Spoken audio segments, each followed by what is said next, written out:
Un gusto, amigos, poderlos saludar por este espacio. Y hoy tenemos que apelar un poco al sentido común,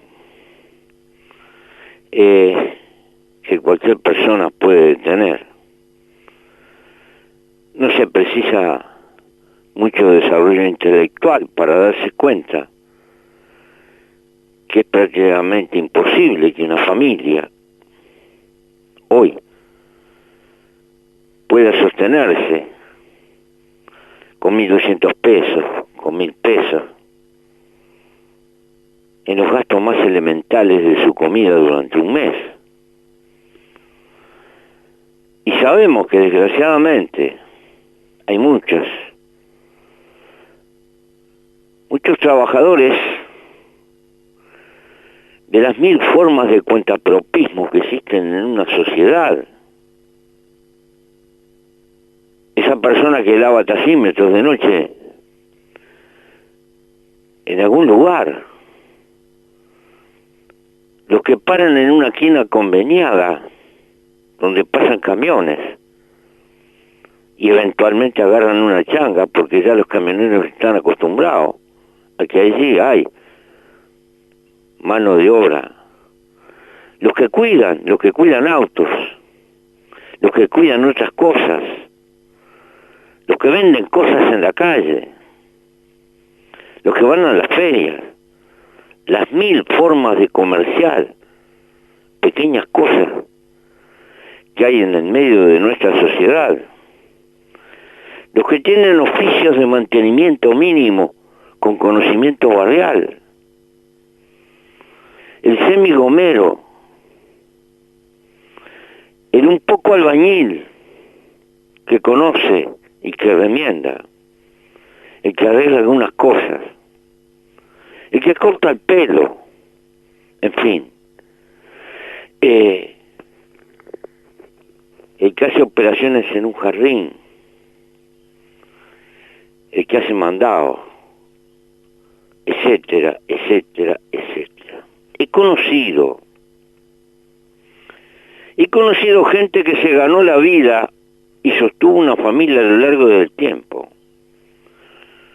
con una disciplina increíble, vendiendo ajo y perejil en la feria, haciéndose una clientela con paciencia y yendo a trabajar sencillamente, utilizando los medios públicos de transporte y una bolsa. He conocido a lo largo 1.000 formas. ¿Por qué? Porque la necesidad crea ingenio, genera creatividad y la gente se revuelve como puede. Ahora, sé que hay mucha gente que vive al día con eso. Hay que tener ojos para verla. Y me doy cuenta que hay gente que le desconoce ese mundo y desconoce las dimensiones que tiene ese mundo. Ahora bien, con el país paralizado por esta desgracia, cuya única manera de contenerla es aislándonos, esa parálisis de la calle, del movimiento, ha sido abrupta para muchísima gente y creo que hay que socorrerla. Y se han tomado algunas medidas que hemos apoyado, pero a todas luces son totalmente insuficientes. Fue por eso que hemos planteado algunas cosas. Pero nos damos cuenta que hay ciertas confusiones. ¿Qué es el concepto de capital? Según el diccionario español, es un conjunto de activos y bienes destinados a producir más riqueza, es decir, a multiplicarse. El concepto de capital significa valores de alguna forma que se pueden expresar distinto, pero cuya función es intentar reproducirse. Por eso el capital se arriesga. Es muy distinto a atesorar, que es guardar, no arriesgarlo, pero tampoco se reproduce. Y el concepto de ingreso no es lo mismo que capital. Puedo de alguna manera tener un capital importante y no tener ingreso.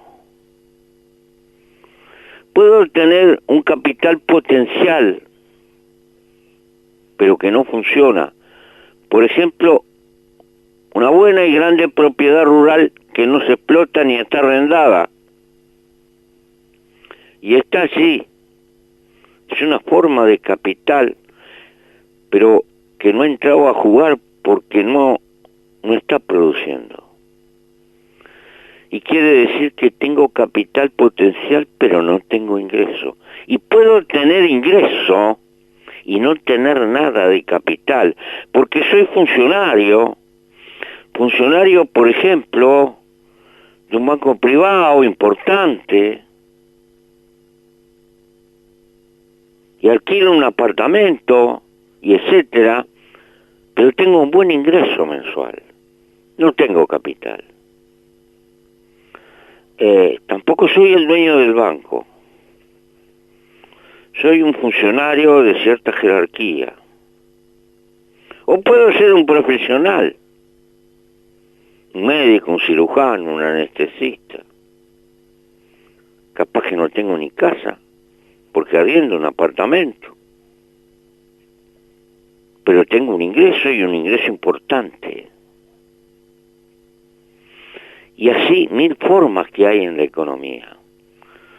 O soy un gerente de una empresa, no soy el dueño de la empresa, pero me pagan un salario que tengo un ingreso importante.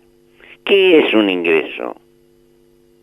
Es un caudal, según el diccionario, que entra en poder de alguien. Ese alguien puede hacer lo que quiere.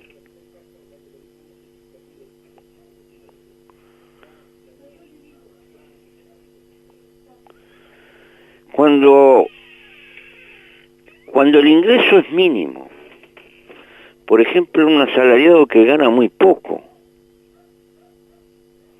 o un changador de estos que hablé que se están rebuscando, ganan muy poco, porque la economía es también una ciencia que tiene que ver mucho con registrar el comportamiento humano. Cuando se gana poco, cuando el ingreso es poco, la mayor parte del ingreso se gasta en comida y después en vivienda, es decir, se gasta en las cosas fundamentales. Si es muy poco, dé por descontado que el 40-50% de ese ingreso se va a gastar en comida, porque nadie puede renunciar a la comida. Pero en cambio, si usted tiene un ingreso alto, no va a comer mucho más. Tal vez coma un poquito más caro, más fino. Pero la proporción de su ingreso de lo que gasta en comida, cuando se miran los números estadísticos promedio, es el 5, el 6, el 7% en general de un ingreso alto común. Pero aparecen en esos ingresos altos una parte de gasto que se podría llamar gasto suntuario,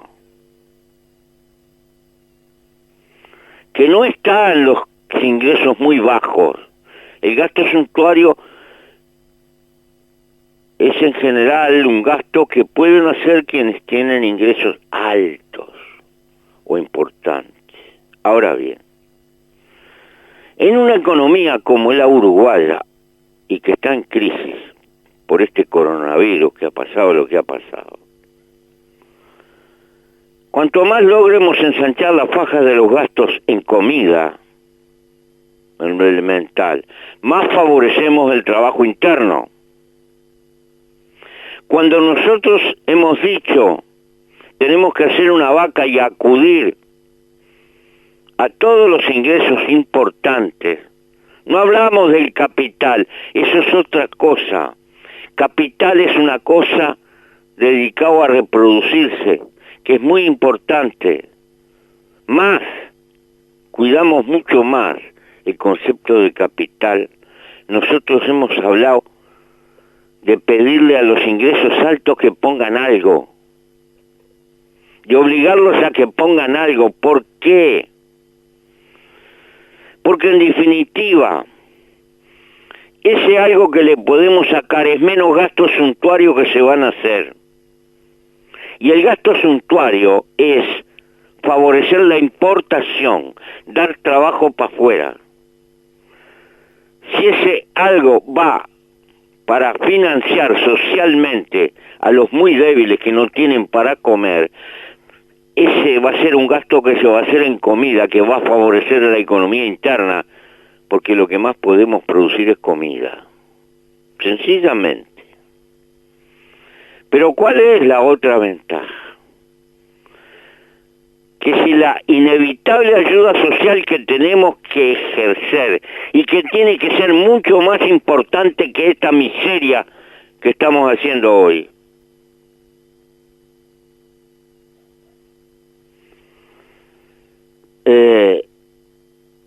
no debería de caer básicamente sobre el endeudamiento externo. La capacidad de técnico de endeudarse hay, precisamente esa hay que reservar para ayudar al capital, para generar trabajo, todo lo más que podamos. Si no tenemos el coraje de gastar menos gasto suntuario para socorrer a los pobres, naturalmente vamos a transferir todo el peso de esa ayuda social al endeudamiento hacia afuera y vamos a tener menos para respaldar al mundo del trabajo. Es exactamente al revés de lo que se está haciendo. Yo estoy de acuerdo que hay que cuidar el capital y hay que cuidarlo y reproducirlo e invertirlo. Sí. Y seguramente que habrá que respaldar si se quiere generar trabajo. Y si no se genera trabajo, nos enfrentan las dificultades reales.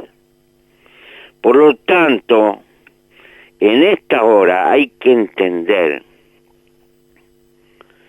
que pedirle un esfuerzo a los que tienen ingresos importantes no es descapitalizar el país, es frenar un poco el gasto suntuario que es prescindible en este momento para propiciar la ayuda social que no nos cueste tanto de endeudamiento hacia afuera y el endeudamiento dedicarlo precisamente para reforzar el capital y generar trabajo. Esta es una gran diferencia, pero seguramente no pudimos tener claridad de explicarnos. Ahora, yo sé que hay gente que está acostumbrada a gastar mucho, a vivir de determinada manera, y esto le puede parecer una imposición imposible. Yo creo que sencillamente se pueden bajar un poco los decibeles. Los sectores que tienen altos ingresos no van a comer menos, no van a tener dificultades. Puede ser que demoren algún año más el cambio del auto, puede ser que pospongan un viaje, etcétera, puede ser. Pero nada de penuria, nada de expropiación. Si no entendemos estas cosas que son de elemental economía, tengo que pensar que no es que no entiendamos, es que no queremos hacer el más mínimo sacrificio, hacer un poquito de privación a los que están bien, que es la forma de expresar solidaridad concreta en este tiempo. Y además no creo que se arregle con 2 meses, ni 3 meses, ni 4. Por eso, no solo que votamos la imposición que puso el gobierno, sino que le decimos francamente que tiene que ser por lo menos de un par de años. Y hay que hablar las cosas claras. ¿Por qué? Porque el efecto de esta crisis es más largo de lo que parece y más difícil. Y hasta que la ciencia no nos dé una solución definitiva, estamos expuestos a eventuales recaídas aquí y allá, y todavía el camino es tortuoso. Y por el carácter mundial que ha tenido esta crisis, nadie puede vaticinar lo que va a pasar en lo inmediato con el mercado mundial. Y esa palabrita que están usando para aliviarte de rebote, ya veremos cuándo viene.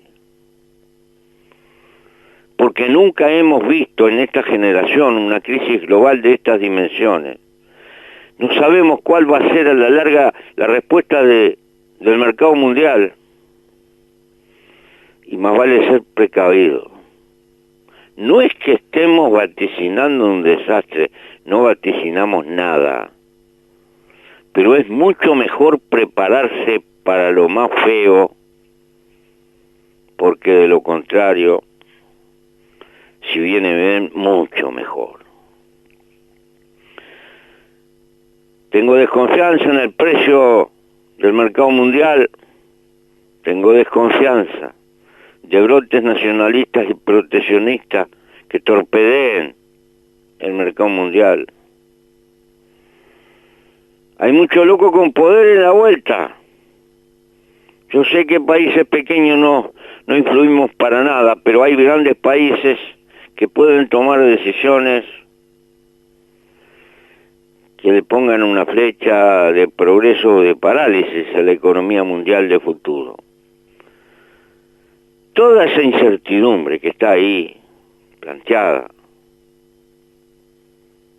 seguramente que lo mejor es cerrar filas, pedirle a los brazos fuertes que colaboren con firmeza en el respaldo social para los que están con mayores dificultades, y que guardemos todo lo que podamos para invertir, incluso la capacidad de endeudarnos, porque nada es más importante que el trabajo a futuro. Esos fueron los términos de lo que hemos dicho. Sé que estamos probablemente como arando en el mar, pero por lo menos conceptualmente dejar las cosas con claridad.